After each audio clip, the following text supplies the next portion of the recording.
Ladies and gentlemen, it's another beautiful day, beautiful week, not only because we woke up, but because we are blessed yet again. Back from break week, Okuzono gave us another chapter of the greatest manga in the world, Kagurabachi. I'm a little late with this review. I'm a little late. I had a little plans yesterday, but it's okay. I had a little time to marinate, to ruminate, to coagulate, if you will, with this chapter. So, it was a fire ass chapter, so I think a lot happened. This is probably the fastest paced, I don't know, packed chapter that we've had in a while. And hopefully that's a sign of good things coming. That's a sign of the war picking up. You know, maybe we'll get back to that chapter one pace. Not to say that like I don't like the slow pace because the slow pace is phenomenal. Okuzono's giving it time for the story to breathe, which is exactly what it needed. So we just gonna let him cook. I'm not even gonna talk about any of that. We can get right into the chapter review. It's called Powerless. It starts with a little flashback within the flashback of a young Akemura Soga, and it's just characterization between Akemura and Chiaki Soga. He's crying, she's trying to comfort him, and we see some other Soga in the back talking about some fight back, you're a boy. I guess it's a little some characterization for the Soga clan. You know how backwards they are. She says Akemura is not a fighter, he's too sweet, and that now he don't gotta worry, she'll just let him handle it. Just be you. Big sis will protect you. Some good stuff. We get a nice cover page. Young Akamura, he got the flowers behind him with the butterfly. I don't know if that counts as symbolism. This just kind of might be a little foreshadowing for the Magasumi powers. And then we see this dude Gyu, the next clan head, the successor of, or I guess I should say the little brother of Hiroto Soga. And we see that he's nowhere near the guy that Hiroto was. Cool little detail. He's smoking a pipe, but Hiroto was smoking cigarettes. That might just be like saying that Hiroto is more open minded, and as we'll see, this dude is not open minded at all. He's a shitty ass old school fucking traditional. The one decision we see him make is shitty.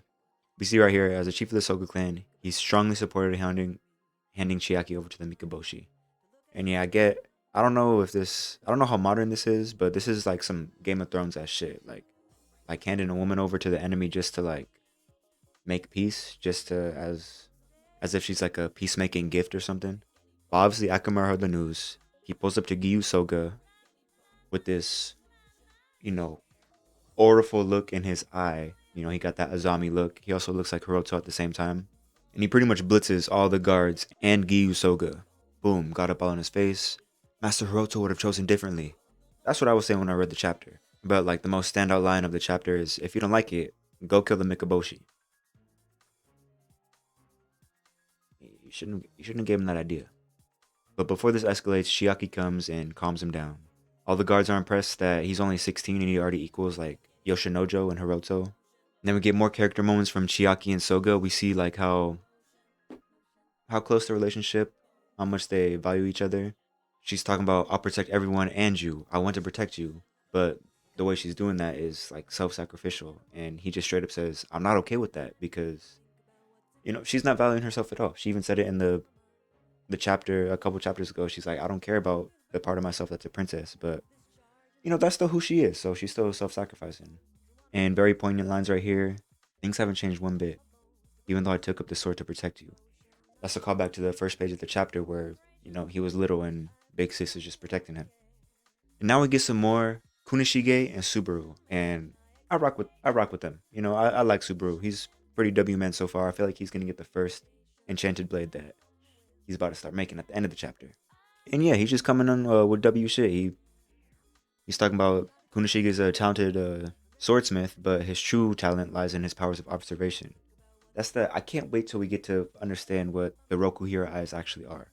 And I also like that he has enough sense to say that the alternative is garbage. Talking about they're trying to send an atomic baby to win the war for them. Like he's just, yeah, these motherfuckers are idiots. And back at the Sorcery Bureau, they're completely scrapping the Enchanted Blade plan.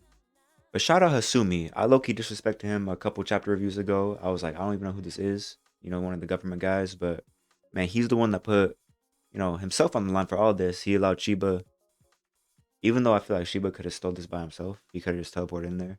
But yeah, Shiba stole the Danseki. 36 kilograms.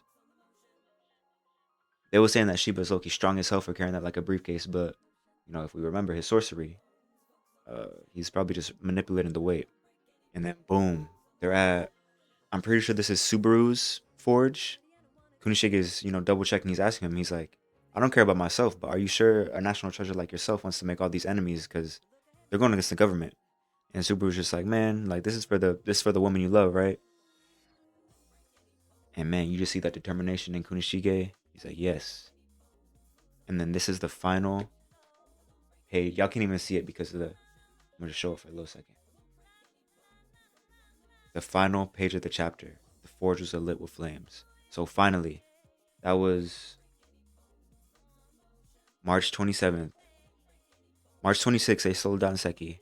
The very next day, just before daybreak, the forges are lit with flames. So Hokuzono did it again. He's cooking, man. I don't know what we're gonna get next chapter. We might get, the first blade. I feel like the first blade is gonna go to Subaru, because who else would it go to? He's just the most relevant character right now. But yeah, this is a real good chapter. We got a lot of backstory, a lot of characterization for Akemura, a lot with Chiaki too.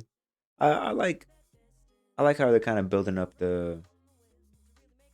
his character motivation for becoming such a villain.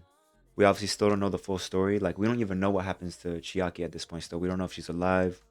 We don't know if she was killed, if she's been with the Mikaboshi this whole time somehow. But yeah. Yeah, this is a real good chapter. This final double spread goes so hard. We're finally about to see the forging of the enchanted blades. But yeah, let me know. Let me know what you think about the chapter, what you think is gonna happen next chapter. That's pretty much it that I have to say about this chapter. A couple days ago, I made a pretty long video ranking the top 112 panels of Kagurabachi Part 1. If you like Hokuzona's paneling, you should go check that out because I'm just pretty much glazing him the whole video. But yeah, that's it for me. Holla at your boy. Yo.